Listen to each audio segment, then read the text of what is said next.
Be assured that your child achieves what others just dream of.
नमस्कार, मैं हूं ज्योति प्रकाश रंगा। आप देखना शुरू कर चुके हैं RM न्यूज बीकानेर। मेरे YouTube चैनल ज्योति टाइम्स पर भी बीकानेर संभाग की तमाम ताज़ा तरीन खबरें प्रतिदिन देखिए, उसको सब्सक्राइब कीजिए और इसको ज़्यादा से ज़्यादा लाइक और कमेंट भी करिए।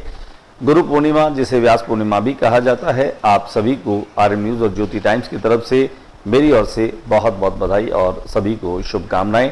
देख लेते हैं बीकानेर में दिन भर आज कुछ रहा खास एक नज़र डाल लेते हैं उन पर।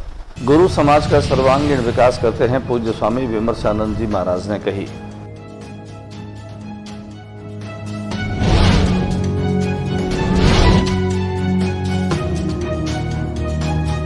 गुरु पूर्णिमा पर श्रद्धा का सैलाब, सिंगारधोरा में उमड़े श्रद्धालु।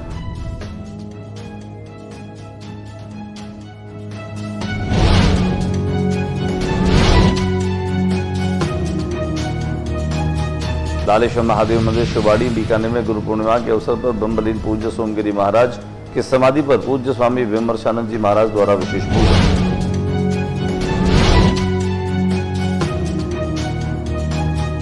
दिन दहाड़े अज्ञात चोर ने घुसकर बेवा महिला की जमा पूंजी पर जेवरात पार करी।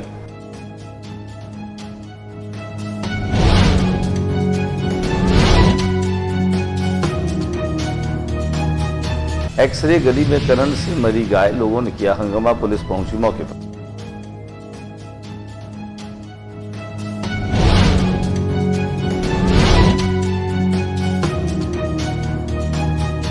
गंदे पानी की निकासी की मांग पर जनवादी महिला समिति ने नगर निगम में लगाया धरना।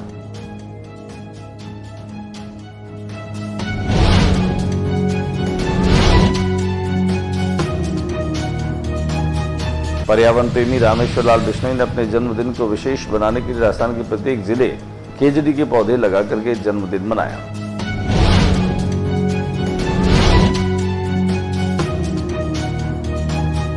राजकीय डूंगर महाविद्यालय में वर्षों से लंबित मांगों का निस्तारण नहीं होने से आहत छात्र संघ अध्यक्ष हरिगोपाल गोदारा ने प्राचार्य कक्ष में प्रदर्शन मांगों को निस्तारित करने की लगाई गुहार।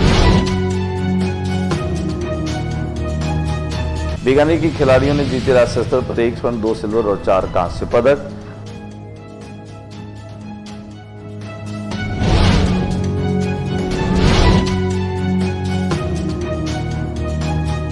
खेलेगा बीकानेर तो बढ़ेगा बीकानेर, लोगों का हुआ लोकार्पण। IG और डिविजनल कमिश्नर किया लोगों का लोकार्पण।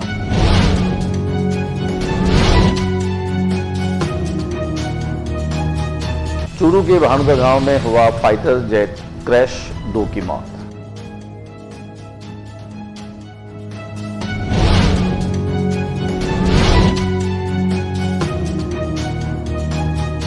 और अब खबरें विस्तार से। गुरु पूर्णिमा के मौके पर देश भर में जहां गुरुजनों के प्रति श्रद्धा का सैलाब उमड़ पड़ा, वहीं बीकानेर भी कहीं किसी से पीछे नहीं रहा। अलग अलग स्थानों पर जहां गुरुजनों ने न केवल महादेव का अभिषेक किया, बल्कि गुरुजनों के प्रति शिष्यों की श्रद्धा भी साफ तौर पर देखी गई। लालेश्वर महादेव मंदिर मठ के अधिष्ठाता विमर्शानंद गिरी महाराज ने कहा कि गुरु जो है वह ज्ञान में बड़ा होता है, अनुभव में बड़ा होता है और व्यक्ति को अपने जीवन में गुरु बनाना चाहिए। लालेश्वर महादेव मंदिर में श्रद्धालुओं का सैलाब उमड़ रहा था। खासतौर से सोमगिरी जी महाराज की पवित्र जो स्थली है, वहां पर आज विमर्शानंद जी ने पूजन किया। व्यास पूर्णिमा महोत्सव मंदिर अधिष्ठाता विमर्शानंद गिरी जी ने ही करीब करीब सुबह 7:30 बजे गुरु समाधि मंदिर में पूजन अर्चना के पश्चात 9 बजे गुरु मंडल में पूजन अभिषेक और अर्चना शास्त्र पाठ हुआ।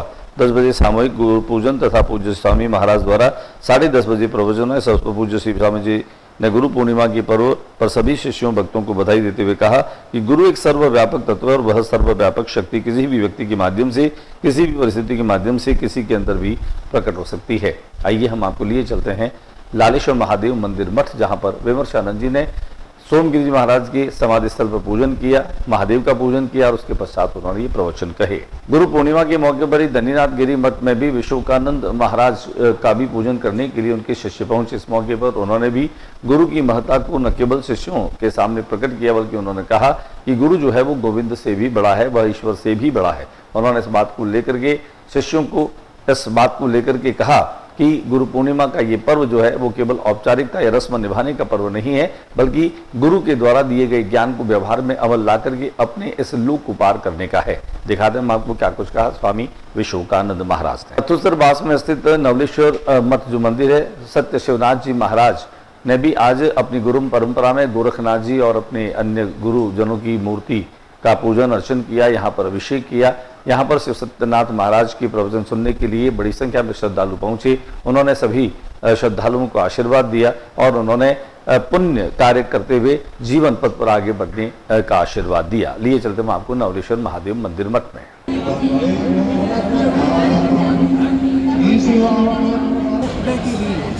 गुरु महाराज की शरण में जाता है। संसार में गुरु से दूसरा कोई तत्व नहीं है और माता पिता सब गुरु है, पर गुरु से बढ़कर बीकानेर में अनेक स्थानों पर विशेष रूप से गुरु पूजन और स्तवन का कार्यक्रम हुआ, जिनमें खासतौर से मोहत्ता चौक में रहने वाले लालजी जाजड़ा जो हैं उनका भी शिष्यों ने पूजन अभिषेक किया। साथ ही साथ उन्होंने आज गुरु की महत्ता को रेखांकित करते हुए अपने शिष्यों को आशीर्वाद दिया। उन्होंने कहा कि जीवन में भलाई के साथ में हमें काम करना चाहिए, परोपकार से बड़ा कोई और धर्म नहीं है। उन्होंने कहा कि जीवन में सत्य, धर्म और शुचिता यही जीवन के मार्ग होते हैं। इसे लेकर के उन्होंने न केवल अपने शिष्यों को आशीर्वाद दिया, बल्कि शिष्यों ने उनके अंगुष्ठ पूजन करते हुए उनसे आशीर्वाद दिया, उनकी चरण पादुका का पूजन भी किया। वहीं जावरों के चौक में रहने वाले भैरव उपासक लालजी किराड़ू के निवास पर भी सुबह से ही जो है वो श्रद्धालुओं का तांता लगा रहा। लालजी गुरु जो हैं वो भैरवनाथ को अपना गुरु मानते हैं, उन्हें अपना आराध्य मानते हैं। वहीं उनके शिष्य भैरवनाथ के साथ साथ अपने गुरु लालजी किराड़ू को भी अपना गुरु मान करके और उनसे आशीर्वाद देते हैं। शहर में खासतौर से जुगल किशोर ओझा, पुजारी बाबा, नथमल पुरोहित, मुरली मनोहर व्यास, भागवताचार्य, गोपाल नारायण व्यास, अनेक ऐसे लोग हैं, पंडित राजेंद्र किराड़ू, इन लोगों के पास में लोग जाते हैं, वे आध्यात्मिक दीक्षा लेते हैं, वे आध्यात्मिक सफर को तय करने के लिए उनसे मंत्र दीक्षा लेते हैं, साथ ही साथ उस मंत्र जप को करने की विधि भी उनसे सीखते हैं। कुल मिलाकर के कहा जा सकता है कि आज ही से जहां सावन मास का शुभारंभ होता है, शिवालयों में खासतौर से सुबह से ही हर हर महादेव की गूंज जो है वो सुनाई देने लगी। रुद्राष्टाध्यायी और रुद्राभिषेक जो है वह मंदिरों में शुरू हो गए। ब्रह्म बगीचा में भी मुक्तिनाथ महादेव मंदिर पर भी आज विशेष रूप से अभिषेक किया गया। वहीं शाम को अनेक स्थानों पर विशेष प्रसाद और भंडारों का आयोजन भी किया गया। गुरु पूर्णिमा के मौके पर बजरंग धोरा पर भी हनुमान जी का विशेष रूप से पूजन अर्चन और श्रृंगार किया गया। इस मौके पर बड़ी संख्या में लोग आज हनुमान जी के दर्शन करने के लिए पहुंचे। आज विशेष रूप से हनुमान जी का श्रृंगार किया गया, आरती की गई, 56 भोग लगाए गए और विशेष रूप से पूजा अर्चना की गई। लिए चलते हम आपको बजरंग धोरा। बीकानेर के मुक्ता प्रसाद नगर थाना क्षेत्र में पिछले कई दिनों से चोरियों की वारदात हो रही है। हालांकि यह एक तरह से चोरों का खुलेआम पुलिस को चैलेंज और चुनौती भी है। एक महिला की पूरी जीवन भर की कमाई जो है वह नकदी और जेवरात के रूप में आज दिन दहाड़े चोर जो है वो पार करके ले गए। शहर में अब चोरों की हिम्मत इतनी हो गई कि दिन दहाड़े बंद घरों को भी निशाने बना रहे हैं।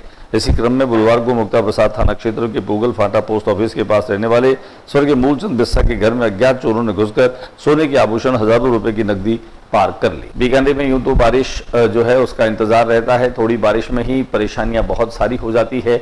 एक्सरे गली में एक खंभे में करंट के चलते एक गाय की मौत हो गई। इसके कारण से यहाँ स्थानीय लोगों में काफी आक्रोश फैल गया। वे प्रशासन के खिलाफ नारेबाजी करने लगे। दिखाते हम आपको वो हादसा जहां पर करंट से गाय की मृत्यु हो गई। गंदे पानी की निकासी की मांग को लेकर के जनवादी महिला समिति की ओर से नगर निगम पर आज जो है वो धरना लगाया गया। भारतीय जनवादी महिला समिति की राज्य महासचिव डॉक्टर सीमा जैन ने बताया कि बांद्राबास इकाई द्वारा आज नगर निगम में आयुक्त कार्यालय के आगे प्रदर्शन कर धरना लगाया गया। वार्ड नंबर 26 में सवा लखे की तलाई इलाके के गंदे पानी की निकासी की मांग के तहत गंदी नाले तथा सीवरेज की सफाई की मांग को लेकर उपायुक्त यशपाल आहूजा को ज्ञापन सौंपा गया। अखिल भारतीय जनवादी महिला समिति की बांद्राबास इकाई अध्यक्ष रमजानी ने कहा कि क्षेत्र में गंदे पानी भराव की समस्या नासूर बन चुकी है और खुले सीवरेज चैम्बर में गाय गिर गए। स्थानीय बाशिंदों ने बड़ी मशक्कत के बाद इस गाय को निकाला। यहाँ पर नगर निगम पर वार्ड नंबर 26 से अखिल भारतीय जनवादी महिला समिति की महिलाओं ने अधिकारियों की गैर मौजूदगी में यहाँ धरना लगा दिया है, क्योंकि इनके घरों के अंदर जो है वो गंदा पानी भरता जा रहा है। वहाँ निकलने की स्थिति नहीं है, घर से बाहर पशु गिर जाते हैं सीवरेज के अंदर। पर्यावरण प्रेमी रामेश्वर लाल बिश्नोई ने अपने जन्म दिवस के मौके पर खेजड़ी के पेड़ लगा करके अपने जन्म दिवस को मनाया। गौरतलब है कि रामेश्वर बिश्नोई वन्य जीव संरक्षण और पर्यावरण प्रेमी के रूप में जाने जाते हैं। उन्होंने कहा कि आज सोलर की वजह से अंधाधुंध खेजड़ी पेड़ की कटाई हो रही है। उन्होंने इस बात को लेकर के विशेष रेखांकित किया कि उनका समाज जो है वह पर्यावरण और वन्य जीवों के प्रति अपना जो है वो जीवन दांव पर लगा देता है। ये कहा जा सकता है कि आज अंधाधुंध पेड़ों की कटाई से पर्यावरण जो है वह प्रदूषित हो रहा है, उसमें अनुपात जो है वो बिगड़ रहा है। अखिल भारतीय बिश्नोई महासभा के विशेष आमंत्रित सदस्य रामेश्वर बिश्नोई ने यह भी बताया कि जिले में अंधाधुंध खेजड़ी की जो कटाई हो रही है इससे पर्यावरण पर काफी असर आ रहा है। इसे रोकने के लिए उन्होंने संकल्प लिया कि पूरे राज्य में अधिक से अधिक खेजड़ी के पेड़ लगे ताकि कटाई हुई है उसकी भरपाई हो सके। आज तक गर्मी में सैकड़ों पुरुष और महिलाओं ने एक साथ खेजड़ी के पेड़, वहीं केंद्रीय कारागार के बाहर महिला कारापाल शकुंतला बालन के नेतृत्व में कार्मिकों ने भी पेड़ लगाकर उसका जन्मदिन मनाया। पौधे लगाते समय रामेश्वर लाल बिश्नोई ने कहा कि फिजूल खर्ची की जगह हमें ऐसे सामाजिक कार्यों को आने वाली पीढ़ी को सीख देनी चाहिए। दिखाते हैं हम आपको खेजड़ी पेड़ लगाते हुए कुछ तस्वीरें, कुछ दृश्य। यहाँ पर आए लोगों से हमने की विशेष बातचीत। साहब ऐसा है कि आज मेरा इस नश्वर शरीर का 48वां जन्मदिन है और जिस तरीके से अब प्रकृति है, जो लोग बहुत सारे पेड़ काटे जा रहे हैं, तो हमने ये विचार किया कि हमारे सहयोगियों के साथ, पर्यावरण प्रेमियों के साथ राजस्थान राज्य भर में 1111 पेड़ लगाने का जो लक्ष्य रखा है। और हमारा ये पश्चिमी राजस्थान है तो यहाँ बारिश कम होती है, मरुस्थली है, पेड़ों की कमी है, तो हम इस कार्यक्रम को अगले जन्मदिन पर भी निरंतर जारी रखेंगे और ज़्यादा से ज़्यादा पेड़ लगाएंगे और राजस्थान को हरियाला राजस्थान बनाएंगे, जिससे समय पे बारिश हो और हमें पवित्र ऑक्सीजन मिल सके। ये हमारा उद्देश्य है। सब आज हमने खेजड़ी ही लगा कर इसका शुरुआत की है और खेजड़ी हमारे राज्य का मुख्य वृक्ष है, राज्य वृक्ष है और हम प्रयास ये कर रहे हैं, अब और ज़्यादा प्रयास करेंगे कि जितने खेजड़ी के पेड़ काटे गए हैं, अब हम इसको एक मुहिम के रूप में काम करके और उससे 2 गुना खेजड़ी के पेड़ लगाने का प्रयास करेंगे। नमस्कार। आज गुरु पूर्णिमा के पावन दिवस पर वृक्षारोपण का बहुत ही सुंदर कार्यक्रम रखा गया है, जिसके अंतर्गत हमने 250 पौधों का पौधारोपण किया है और इस मुहिम का मैं भी एक हिस्सा बनी हूँ। हम देख रहे हैं कि पश्चिमी राजस्थान बहुत ही अत्यधिक पर्यावरण असंतुलन से जूझ रहा है। एक ही बारिश में बहुत ही बुरा हाल हो जाता है, यहाँ पर अतिवृष्टि का इस तरह से माहौल बन जाता है और इसका मुख्य कारण मेरे ख्याल से पर्यावरण असंतुलन है। जहाँ पर कभी बारिश नहीं होती थी, सूखा पड़ता था, आज वहाँ पर ओलावृष्टि हो रही है। तो पर्यावरण को संतुलन रखने के लिए और मेरे ख्याल से हम सभी की एक सामाजिक जिम्मेदारी है कि हम आगे आएँ, वृक्षारोपण करें और बच्चों को, परिवारों को इस मुहिम का हिस्सा बनाएं और इस प्रकार के पौधे लगाएं जो पर्यावरण संतुलन में सहयोग दे, जैसे पीपल, खेजड़ी और इसी प्रकार के वृक्षों का आज पौधारोपण किया गया है। राजकीय डूंगर महाविद्यालय में वर्षों से महाविद्यालय के छात्रों की समस्याओं का निस्तारण नहीं हो रहा है। इसके लिए छात्र संघ अध्यक्ष हरिलाल गोदारा ने आज जो है वह ज्ञापन दिया, विशेष रूप से प्रदर्शन किया और चेतावनी दी कि अगर मांगे नहीं मानी गई तो उग्र आंदोलन होगा। गोदारा ने बताया कि प्राचार्य कुछ छात्र प्रदर्शन रखने पर वे अपने कक्ष में कहीं चले गए जो उचित नहीं है, उन्हें अपनी जिम्मेदारी से भागना नहीं चाहिए। गोदारा ने खिलाड़ियों के टीईडी बिलों की भुगतान जल्द करने, खेल मैदान की चारदीवारी कराने और कक्षों में साफ सफाई की व्यवस्था सहित अनेक मांगों का निराकरण करने के लिए ज्ञापन भी दिया। बीकानेर के खिलाड़ियों ने राष्ट्रीय स्तरीय पावर लिफ्टिंग प्रतियोगिता में 1 गोल्ड, 2 सिल्वर और 4 कांस्य पदक जीते। कोच आशीष ओझा ने जानकारी बताया कि देवनगरी कर्नाटक में आयोजित राष्ट्रीय स्तर की पावर लिफ्टिंग प्रतियोगिता में बीकानेर के खिलाड़ियों का यह शानदार प्रदर्शन रहा। दिखाते हैं हम आपको इसकी तस्वीरें। वायुसेना की फाइटर जेट चूरू के बानोदा गांव में क्रैश हो जाने की वजह से 2 की मौत हो गई। सूरतगढ़ से उड़ा था यह ट्रेनी जगुआर जेट। संभाग के चूरू में भारतीय वायुसेना का फाइटर जेट क्रैश हो गया। प्रारंभिक जेट क्रैश हो जाने की सूचना के मुताबिक 2 लोगों की मौत होने की बात बताई जा रही है। मौके पर फाइटर जेट जैसा मलबा बिखरा पड़ा है। चूरू एसपी जय यादव ने बताया कि राजल देसर थाना क्षेत्र के गांव भाणुदा में प्लेन क्रैश हुआ है, जिसमें 2 लोगों की मौत हो गई। मौके पर राजल देसर पुलिस को भेजा गया है। मलबे के पास से बुरी तरह क्षत विक्षत शव के टुकड़े मिले हैं। जानकारी के मुताबिक आसमान में तेज धमाके की आवाज सुनाई दी, जिसकी कुछ ही पलों बाद खेतों में भीषण आग की लपटें और धुआं उड़ता हुआ दिखाई दिया। घटना की सूचना मिलते ही प्रशासन पुलिस की टीमें मौके पर रवाना हो गई। चूरू कलेक्टर अभिषेक सुराना और स्थानीय पुलिस अधिकारी भी घटना स्थल पर पहुंचे। सेना की रेस्क्यू टीम भी कुछ ही देर में मौके पर पहुंची। आगामी 24 जुलाई से 31 जुलाई तक बीकानेर में सबसे बड़े खेलों का आयोजन होने जा रहा है। NLJCF और नमस्ते भारत के संयुक्त तत्वावधान में आयोजित होने वाले इस खेल आयोजन का नाम खेलेगा बीकानेर तो बढ़ेगा बीकानेर, खेलो बीकानेर यूथ गेम 2025 रखा गया है। राज्य क्रीड़ा परिषद के सहयोग से आयोजित होने वाले इस खेल आयोजन के प्रति खिलाड़ियों में और खेल प्रशिक्षकों में भारी उत्साह दिखाई दे रहा है। खेल आयोजन को लेकर के एक लोगो की लॉन्चिंग की गई। लोगो लॉन्चिंग के अवसर पर खासतौर से जहां बीकानेर की भामाशाह श्री कृष्ण मुंद्रा जो कि मुंबई से पधारे थे, वहीं जिला उद्योग संघ के अध्यक्ष द्वारका 25 भी मौजूद रहे। इस कार्यक्रम में खासतौर से लोटस डेयरीज का मुख्य स्पॉन्सर और टाइटल स्पॉन्सर है, उनके प्रतिनिधि भी इस लोगो लॉन्चिंग के अवसर पर मौजूद रहे।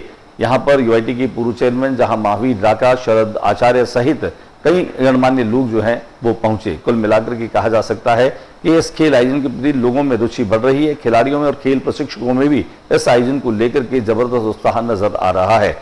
बीकानेर शहर में अनेक स्थानों पर जहां होर्डिंग्स के माध्यम से इसका प्रचार प्रसार किया जा रहा है, वहीं ऑनलाइन एंट्री खिलाड़ियों के लिए 10 जुलाई तक का समय था, जो आज की सूचना मिलने तक अभी अंतिम दिवस और फाइनल दिवस के रूप में ही माना जा रहा है। हो सकता है, संभावना हो कि अगले 2-4 दिन जो है वह ऑफलाइन एंट्री की स्थितियां खोली जा सकती है। हालांकि यह जानकारी अपुष्ट है, ये बात हमें संयोजक रविंद्र हर्ष ने कही।